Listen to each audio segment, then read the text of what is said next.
Hello বন্ধুরা, আজ আমি একটা জিনিস বানাবো। সেটা কি বলো তো? সেটা হচ্ছে ম্যাঙ্গো আইসক্রিম। আর এই জন্য আমার 3টে উপকরণ লাগবে। কি কি বলো তো? আম, হুইপিং ক্রিম আর হচ্ছে একটু কনডেন্স মিল্ক, তাহলেই হয়ে যাবে। তো প্রথমের কাজটা আমাদের কি হবে, যে একটা আম নিয়ে তাকে টুকরো টুকরো করে মিক্সিতে দিয়ে ভালো করে পেস্ট করে নেব।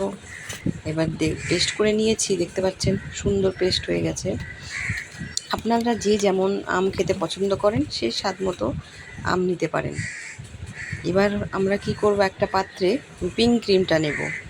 এই হুইপিং ক্রিমটা নিয়ে ভালো করে হ্যান্ড ব্লেন্ডার দিয়ে ফেটিয়ে নিতে হবে আমাদের, বেশিক্ষণ না, এই 2-3 মিনিট ফাটালেই হয়ে যাবে। এই দেখতে পাচ্ছেন আমি এখন হ্যান্ড ব্লেন্ডারটা দিয়ে ভালো করে হুইপিং ক্রিমটাকে ফাটিয়ে নিচ্ছি।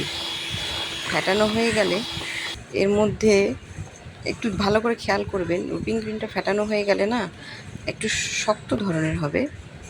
এবার এর মধ্যে দিয়ে দিলাম কনডেন্স মিল্ক। ফ্রিজে অনেক দিন থেকে পড়েছিল তো কনডেন্স মিল্কটা, ওই জন্য এরকম শক্ত হয়ে গেছে। তো যাই হোক, আমার কাছে যেটা ছিল সেটা দিয়েই করলাম। এখন কনডেন্স মিল্ক দেওয়ার পরে আরেকটু করে ফেটিয়ে নিলাম।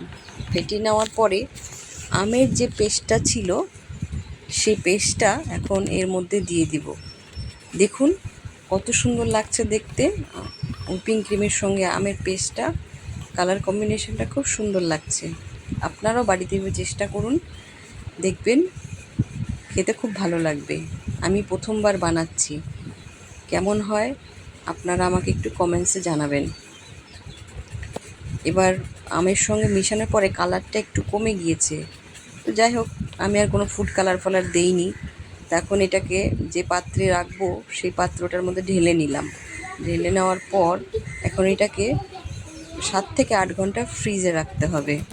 আমি প্রথম এটা বানালাম, আপনারাও বানিয়ে দেখুন, কেমন হয় আমাকে অবশ্যই জানাবে। আর এটাকে ভালো করে একটু কভার করে দিতে হবে, আমার কাছে ছিল না তো এটা দিয়ে কভার করে দিলাম। এটাকে ফ্রিজে এখন রাখবো, তারপরে দেখা যাক কি হয়। এবার এটাকে ফ্রিজ থেকে বের করে নিয়ে আসছি। আমার ফ্রিজে রাখাটা কম হয়েছে, 4-5 ঘন্টা পরে আমি বের করে নিয়েছি। দেখি কি হলো, দেখার জন্য, দেখা যাক কি হয়। আপনারাও চাইলে এরকম করে বানাতে পারেন। না, এখনও ভালোভাবে জমাট হয়নি, আবার এটাকে পুনরায় ফ্রিজে রাখতে হবে। আপনারাও দেখুন কেমন হয় আমাকে জানাবেন।